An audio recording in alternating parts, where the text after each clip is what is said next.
Bienvenue sur le plateau des Changemakers. Aujourd'hui, j'ai le plaisir de recevoir Valérie Marie, pianiste, compositrice et conférencière. Bienvenue sur le plateau. Première question, est-ce que tu peux te présenter ? Bonjour et merci de m'accueillir, Alexis. Alors, pour me présenter, moi j'ai un parcours, j'ai fait des études de commerce et j'ai intégré la maison Adecco, agence de travail temporaire bien connue. J'ai fait un long parcours chez Adecco d'une quinzaine d'années. J'ai été commerciale puis chef d'agence. J'ai été débauchée, je suis devenue responsable marketing communication d'un gros établissement à Toulouse. Et tout ça m'a occupée durant 20 ans.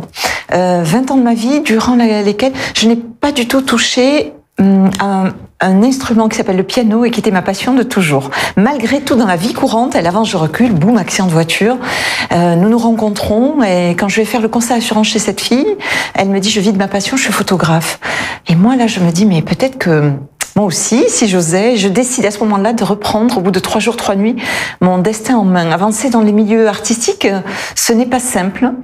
C'est des voies périlleuses, des voies difficiles. Mais malgré tout, je vais mettre quelque part en pratique mes apprentissages de mes anciens jobs de commercial et de marketing. Donc, je vais faire du commerce dans ma nouvelle vie d'artiste. Je vais faire du marketing dans ma nouvelle vie d'artiste. Transposition de nos expériences. Et je deviens pianiste, compositrice et désormais conférencière. J'en ai conférence en entreprise pour motiver les équipes et parler de la dynamique du changement, entre autres, et de la résilience, de la persévérance, de l'audace, de beaucoup de sujets. Voilà. Ok, super. Aujourd'hui, on va parler de sens au travail. Pour cela, je vais étayer mon propos. Il y a une étude de l'APEC qui dit qu'il y a 94% des cadres qui jugeaient important d'exercer un métier qui fait du sens. On a aussi un autre chiffre là qui nous vient d'Ipsos, où c'est 54% des salariés qui se sentent en fait désengagés dans leur travail. Qu'est-ce que ces chiffres t'inspirent ? Il m'inspire peut-être une responsabilité partagée dans tout ça.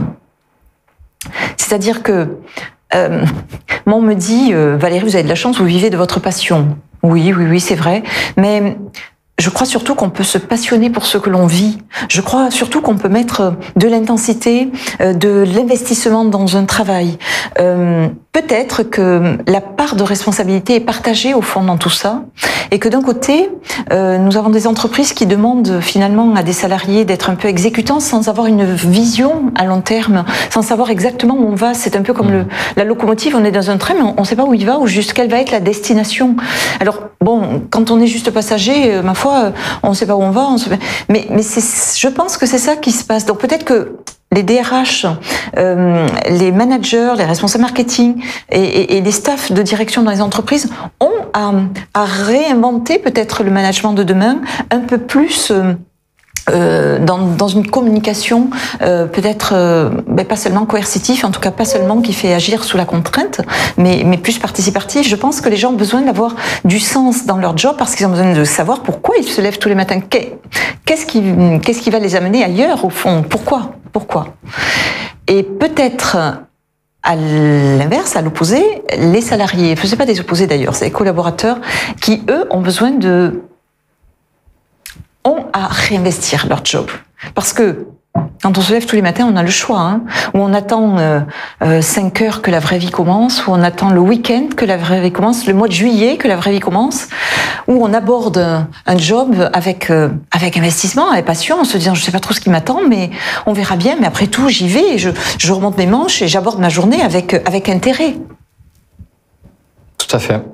Alors c'est intéressant ce que tu dis parce que tu dis qu'il y a de la responsabilité côté entreprise et côté salarié. Moi, je vais te poser 2 questions et la première, c'est côté entreprise. En fait, quels sont les leviers à disposition pour faire en sorte de donner du sens à leurs salariés ? Je crois que peut-être on est au-delà du bien-être. C'est-à-dire qu'on nous parle des fois de yoga, de développement personnel, de nurse pour faire garder les enfants.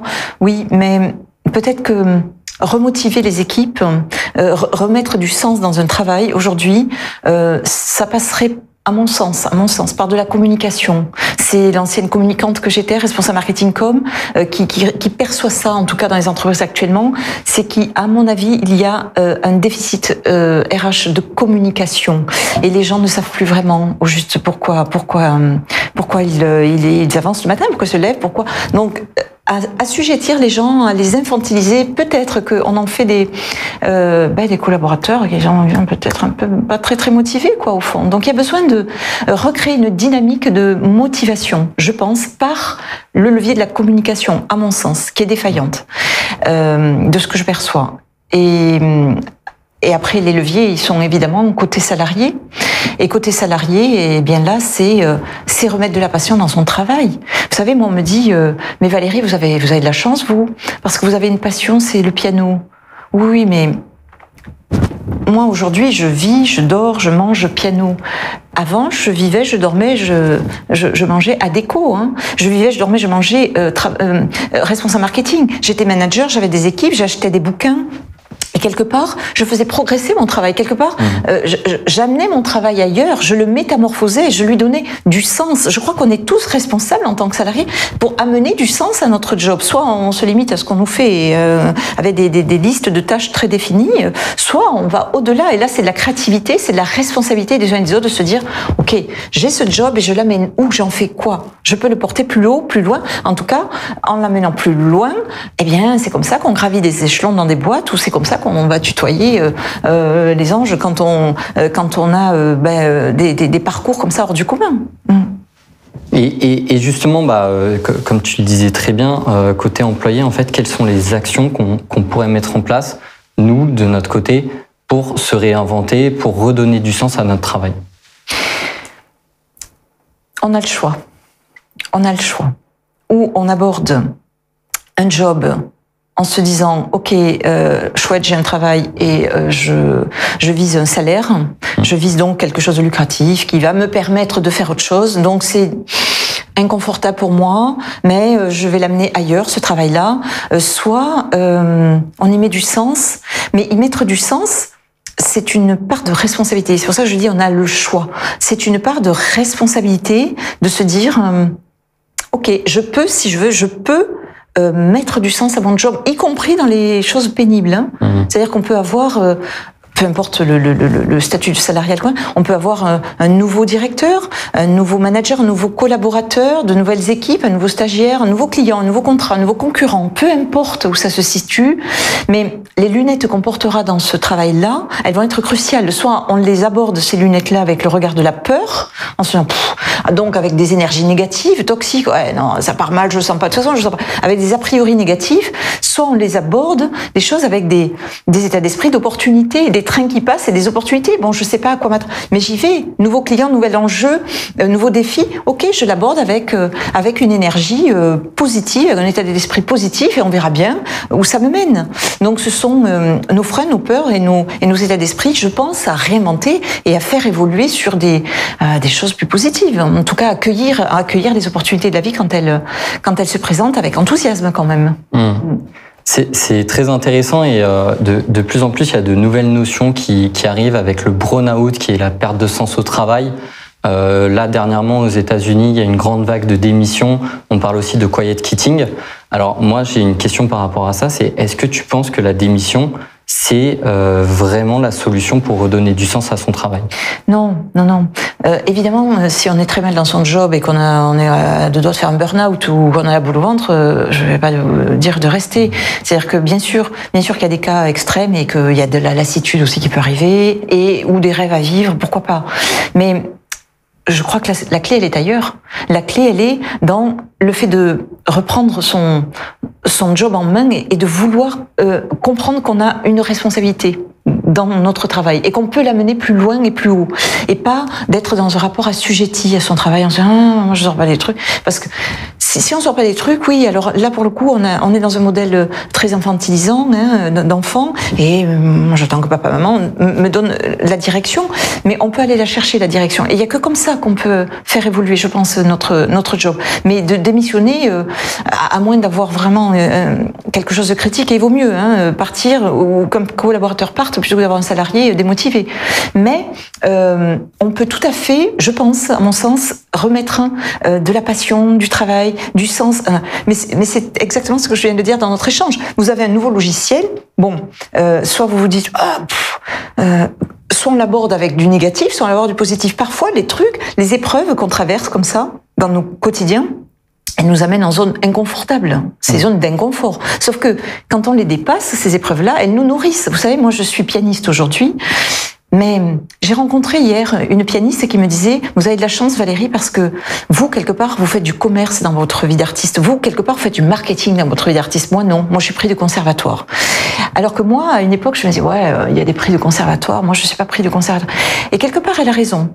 Je pense que toutes nos expériences nous forgent. Moi, quand j'ai démarré dans le commerce, tous les soirs, je pleurais. Parce qu'il fallait répondre à un téléphone et que j'étais archi timide. Parce qu'il fallait déposer des cartes de visite dans les zones industrielles et que j'étais archi timide. Et je me disais, je vais jamais y arriver. C'est trop dur, c'est pas pour moi. Mais je me suis accrochée. Et 2 ans plus tard, j'étais chef d'agence dans cette structure. Je me suis accrochée et j'ai dépassé mes propres freins, mes propres blocages pour pouvoir écrire ma vie, qui aujourd'hui me sert parce qu'aujourd'hui, je vais frapper aux portes des gens du milieu et des gens dits inaccessibles. Mais je transforme quelque part, je capitalise mes expériences qui parfois ont été douloureuses dans ma nouvelle vie d'artiste. Super intéressant. Dernière question. Aujourd'hui, qu'est-ce que tu pourrais donner comme conseil à un salarié qui viendrait te voir, à une personne qui a perdu du sens? D'ailleurs, ça peut être un non-salarié. Qu'est-ce que tu donnerais comme conseil? Moi, on me dit, Valérie, vous vivez un conte de fées. Je vous l'annonce, Alexis, les contes de fées existent. Parce que, en réalité, nous sommes tous des héros, héroïnes de nos vies. Nous sommes tous des acteurs de nos quotidiens. Ils sont là, les enseignements des contes de fées. On a tous des épreuves sur nos chemins. Et on les a tous les jours quand on se lève, tous les jours. Mais on a le choix. Ou on s'arrête là, c'est trop dur et je veux pas dépasser l'épreuve. Ou on se bat, on dépasse l'épreuve, comme moi je l'ai fait sur ma timidité et sur tout un tas d'autres sujets. Il y avait Internet que je détestais, etc. Mais j'y suis passée. Où on dépasse l'épreuve et là, on peut écrire l'histoire. L'histoire de nos vies, l'histoire de nos jobs, de mettre de l'intensité dans le quotidien. Et c'est le seul moyen, à mon sens, pour caresser le pied des étoiles, quoi. C'est magique quand on avance comme ça. On se retourne et on peut mesurer le chemin parcouru. On peut se dire, mais attends, mais moi j'ai fait ça. C'est merveilleux, franchement, après X et X années, de se retourner et de voir l'aventure. Et de ne pas se dire, je reste au même truc, parce que être démotivé, démobilisé, c'est laisser passer le temps, et le temps, il gagne, et il vous met dans un statu quo. Mais non, c'est la dynamique de changement qui est importante, c'est la métamorphose, là on y est, on va de crise en crise. Sanitaire, Ukraine, énergétique, ça n'arrête pas. Le monde nous amène, nous appelle, nous demande, à mon sens, à nous métamorphoser, c'est obligatoire. La dynamique du changement, se réinventer, en permanence, prendre le connu et l'amener ailleurs. Voilà, mais ça, on en est tous responsables. On a une responsabilité individuelle à mener en tant qu'individu dans nos travails, dans notre job, au quotidien. Super, merci beaucoup Valérie. Merci à vous. Vous pouvez retrouver toutes les interviews de Changemakers sur le YouTube de freelance.com et en podcast.